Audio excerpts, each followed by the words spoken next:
तो मसला क्या है कि ये लीड कोड और हैकर रैंक आपको एनकरेज कर रहे हैं बैड प्रैक्टिसेस के लिए। बिस्मिल्लाहिर्रहमानिर्रहीम। मैं LeetCode और HackerRank और इस तरह की जितनी भी वेबसाइट्स हैं जो प्रोग्रामिंग कॉम्पिटिशन्स के लिए ज़्यादातर इस्तेमाल होती हैं, उनके ज़रिए से प्रोग्रामिंग सीखने के हक़ में बिल्कुल भी नहीं हूँ, स्पेशली उन लोगों के लिए जो कि कोडिंग प्रोग्रामिंग अभी सीखना शुरू कर रहे हैं। इस वीडियो में मैं आपके साथ ये शेयर करना चाहता हूँ कि उसकी वजह क्या है। तो पहले उसूल को समझें।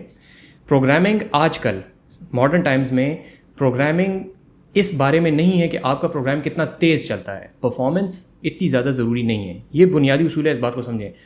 ज़्यादा ज़रूरी ये है कि आपका कोड कल को कितना ज़्यादा मेंटेन किया जा सकता है। अगर कोई और बंदा उस कोड को पढ़ता है तो वो कितना ज़्यादा ज़रूरी होगा। उसकी वजह यह है कि मॉडर्न सॉफ्टवेयर डेवलपमेंट बड़ी टीम्स के अंदर होती है। एक बंदा सॉफ्टवेयर लिखता है, दूसरा बंदा आके उसको सही करता है, तीसरा बंदा आके उसको टेस्ट करता है, चौथा बंदा उसको मेंटेन करता है। कल को जब कोई और चीज़ आती है, आप जॉब पे नहीं होते, किसी और का कोड आपने सही करना है, आपका कोड किसी और ने सही करना है। ये इस बेसिक प्रिंसिपल को अपने जहन में रखें। इसी वजह से गिटहब ये सारी चीज़ें पॉपुलर हैं, because they allow you to maintain software. आपने सॉफ्टवेयर का कोड लिखा, सॉफ्टवेयर को आपने पुश किया, कल को क्लाइंट आया, उसने कहा मुझे ये चीज़ ऐसी नहीं चाहिए, ऐसे चाहिए। This is how it should be, और इस तरीके से रियल वर्ल्ड प्रोग्रामिंग चलती है। इस उसूल को हमेशा जहन में रखें, इसकी वजह से आपको बहुत सारी जगहों पे फ़ायदा होगा। तो अब यहाँ पे इस पे आ जाएं कि आपने कोड को लिखा, कोड लिखने के बाद आपने उसको टेस्ट किया, वो आपने किसी और को दे दिया, किसी और ने आके जब उसको रीड किया तो कोड को रीडेबल होना चाहिए। बहुत ज़्यादा ज़रूरी इंपॉर्टेंट प्रिंसिपल है ये। ठीक है जी, यहाँ तक हो गया। अब मैं एक एग्जांपल से आपको समझाता हूँ कि LeetCode के ऊपर और इसके ऊपर जब आप जाते हैं और इसके ज़रिए से आप प्रोग्रामिंग अगर सीखना चाहते हैं तो उससे नुकसान क्या होता है। ठीक है, तो आइए इसकी तरफ देखें कि ये एक एग्जांपल है LeetCode की, number 1342, number of steps to reduce a number to 0। यहाँ पर डिस्क्रिप्शन लिखी हुई है, इतनी कोई बड़ी इंपॉर्टेंट बात नहीं है, सिंपल सा सोल्यूशन है इसका, सिंपल सा प्रॉब्लम है, ईजी बिल्कुल लेबल्ड भी है यहाँ पे। Given an integer num, return the number of steps to reduce it to 0। क्या होगा, आप हर स्टेप पे देखेंगे कि if the current number is even you have to divide it by 2, otherwise you have to subtract 1 from it.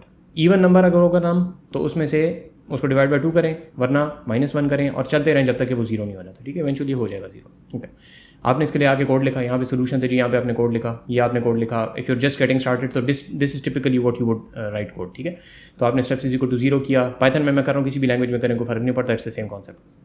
While num is greater than 0, हम यहाँ पे पहले चेक करेंगे कि अगर नंबर जो है वो divide by 2 is equal to 0। ये एक ऐसा चेक है जो कि तकरीबन हर किसी को पता होता है जिसने प्रोग्रामिंग थोड़ी सी भी की है। ये इवन नंबर का चेक है। ठीक है जी, कि नम मॉड्यूलस 2, अगर नम को 2 पे डिवाइड करें तो रिमाइंडर जो आता है अगर वो 0 है तो नम को क्या करो, डिवाइड बाई 2 करो, वरना क्या करो, नम में से 1 को सब्ट्रैक्ट कर दो।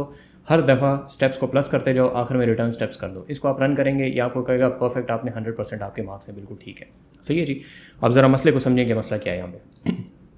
यहाँ पे कंडीशन लिखी हुई यहाँ पे, ठीक हो गया जी। ये कंडीशन हर किसी को पता है, लेकिन इस स्पेसिफिक प्रॉब्लम के अंदर ये कंडीशन सब लोगों को पता है। बहुत सारे प्रॉब्लम्स आपके पास इस तरह के आएंगे रियल वर्ल्ड के अंदर जब आप जाते हैं कि कंडीशंस काफ़ी ज़्यादा कॉम्प्लिकेटेड होती हैं। उसके अंदर एंड और वो सारी चीज़ें लगा के आप एक कंडीशन बनाते हैं, तो वो कंडीशन ऑब्वियस नहीं होती कि कंडीशन क्या करना चाह रही है। कहीं पे बिजनेस लॉजिक से आई होती है, वो आपने यहाँ पे लिख दी कंडीशन। ठीक हो गया जी। तो ये चीज़ जो है ये बेहतर नहीं है कि आपने यहाँ पे एज इट इज़ लिखी हुई है। क्यों? क्योंकि अगर ये कंडीशन कॉम्प्लिकेटेड होगी, अगेन ये कंडीशन तो आपको समझ आती है कि भाई ये इवन नंबर को चेक करिए, कोई भी प्रोग्रामर उसको देखेगा उसको समझ आ जाएगी, ठीक। लेकिन अगर कंडीशन थोड़ी सी भी कॉम्प्लिकेटेड है यहाँ पे, तो उस कंडीशन को यहाँ पे लिखना अच्छी प्रैक्टिस नहीं है। क्यों?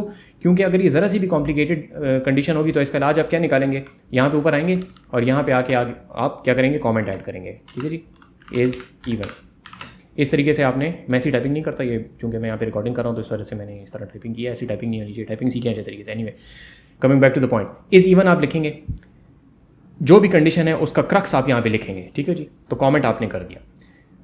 याद रखें उसूल क्या है कि ये कमेंट आपने तो लिख दिया, कल को जाके क्लाइंट आपका कंडीशन आपकी चेंज कर सकता है, कोई ना कोई बिजनेस क्राइटेरिया चेंज होता है तो यहाँ पे आके इस कंडीशन को चेंज किया जा सकता है डाउन द लाइन। 1 महीने बाद, 2 महीने बाद, 1 साल के बाद इसको चेंज किया जा सकता है।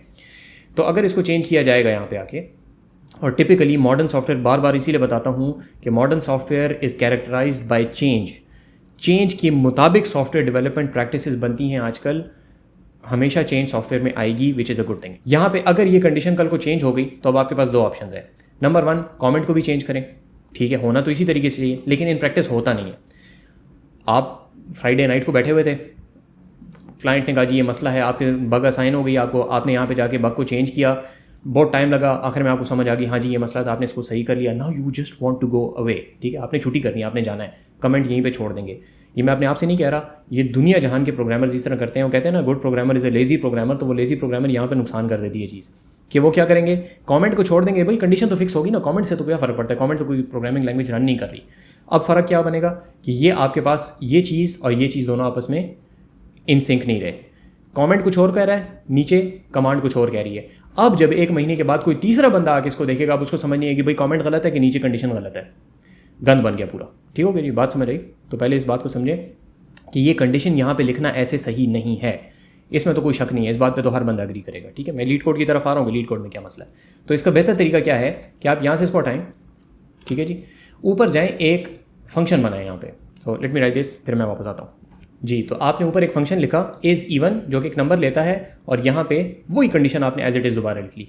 अब यहाँ पे जाके आप ये कंडीशन नहीं लगाएंगे, आप यहाँ पे जाके वो फंक्शन कॉल करेंगे। ठीक है, अब फ़र्क देखें इसमें और वो कमेंट में फ़र्क क्या है। यहाँ पे ये है फंक्शन का नाम इज़ इवन। ठीक हो गया।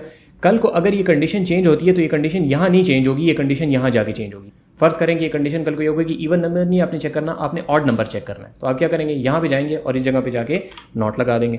ठीक हो गया।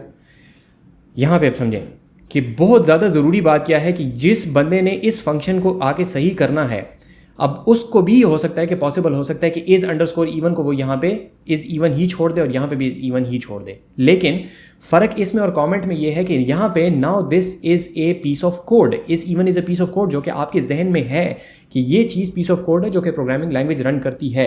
तो यहाँ पे आमतौर पे वो लेज़ी प्रोग्रामर भी इसको सही करेगा कि भाई ये ऑड है और उसको भी जाके सही कर लेगा। ठीक है, दोनों बातों में फ़र्क समझ आ गया कि again this is not controversial. या यहाँ तक जो मैं बात कर रहा हूँ इसमें हर बंदा, हर प्रॉपर प्रोग्रामर मेरे साथ एग्री करेगा कि ये कंडीशन यहाँ पे इस तरीके से नहीं होनी चाहिए। मैं LeetCode वगैरह की तरफ आ रहा हूँ कि उसके अंदर क्या मसला है। ये चीज़ जो आपने बनाई यहाँ पे इज़ इवन, इसको होना इस तरीके से चाहिए। ठीक हो गया जी। जब ये इस तरीके से हो गया तो कल को अगर आके कोई भी बंदा इसको चेंज करेगा तो now your code is going to be consistent. मसला अब यहाँ पे LeetCode और HackerRank वगैरह का शुरू होता है। अगर आपने इसको यहाँ पे एज अ फंक्शन डाला है, मैंने इसको एक्चुअली रन किया, जब मैंने इसको रन किया, मैंने कोड लिखा, इसको मैंने रन किया तो इसने मुझे कहा जी आपके 89 आउट ऑफ 100 स्कोर आपको मिला है। क्यों? क्योंकि आपका प्रोग्राम थोड़ा सा स्लो चल रहा है। क्यों स्लो चल रहा है? क्योंकि there is a function call. अगर आपने डायरेक्ट कंडीशन लिखी होती, उसके अंदर वो फंक्शन कॉल ना होती, आपका प्रोग्राम स्लाइटली तेज चलता। ठीक हो गया। तो जब आप एज अ न्यूबी प्रोग्रामर ये काम लिखते हैं और आप ये काम करते हैं तो आपको HackerRank, एटलीस्ट LeetCode तो आपको कहता है, LeetCode आपको कहता है कि आपका प्रोग्राम थोड़ा सा स्लो चला। मसला उसमें क्या है कि इस स्लो को ख़त्म करने के लिए आपको तो वो स्कोर नज़र आ रहा है, मुझे 100 आउट ऑफ 100 नहीं मिले, मैं इसको और भी अच्छा करूँगा। ठीक है, इसको अच्छा करने के लिए आप वो बैड प्रैक्टिस यहाँ पे इनकॉर्पोरेट करेंगे। तो मसला क्या है कि ये LeetCode और HackerRank आपको एनकरेज कर रहे हैं बैड प्रैक्टिसेस के लिए। ये बैड प्रैक्टिसेस जब एक दफ़ा आपके अंदर इस तरीके से बार बार आपको एक क्वालिटेटिव फीडबैक मिलेगा कि ये बैड प्रैक्टिस मैं करता हूँ, मुझे ज़्यादा स्कोर मिलता है, तो फिर आप वो बैड प्रैक्टिसेस अपने कोड के अंदर आपकी वो पक्की होती जाएंगी। तो ये बैड प्रैक्टिस को इनकरेज करना उनकी ये बहुत बड़ी गलत बात है। अगेन वो क्या करना चाह रहे हैं आपको, वो चाह रहे हैं कि आपका काम तेज़ चले। ठीक है, मे बी उनके जहन में ये चीज़ थी नहीं, या एटलीस्ट लार्ज स्केल एजुकेशन जब हम प्रोग्रामिंग की करते हैं तो उस वक्त ये चीज़, इसकी रीडेबिलिटी, ये कोड जो अभी लिखा हुआ है, इसकी रीडेबिलिटी इसके तेज़ चलने से बहुत ज़्यादा ज़रूरी है। तो अगर आप यहाँ तक पहुँच गए हैं तो अब मैं थोड़ा सा इसको बराबर भी कर दूँ कि मैं ये नहीं कह रहा कि LeetCode और HackerRank को इस्तेमाल ना करें, बिल्कुल इस्तेमाल करें, लेकिन अपने जहन में रखें हमेशा कि जब भी मैंने इन प्रॉब्लम्स को सॉल्व करना है तो मैंने परफॉर्मेंस से ज़्यादा इंपॉर्टेंस देनी है कोड की रीडेबिलिटी को। उसके बाद फिर यहाँ पे आप इसके प्रॉब्लम्स देखते हैं, अच्छे प्रॉब्लम्स हैं उनको सॉल्व करें। उनको जब आप सॉल्व कर रहे हैं तो अपने जहन में हमेशा ये रखें कि परफॉर्मेंस को कभी भी अचीव करने के लिए रीडेबिलिटी को सेक्रीफाइस नहीं करना चाहिए।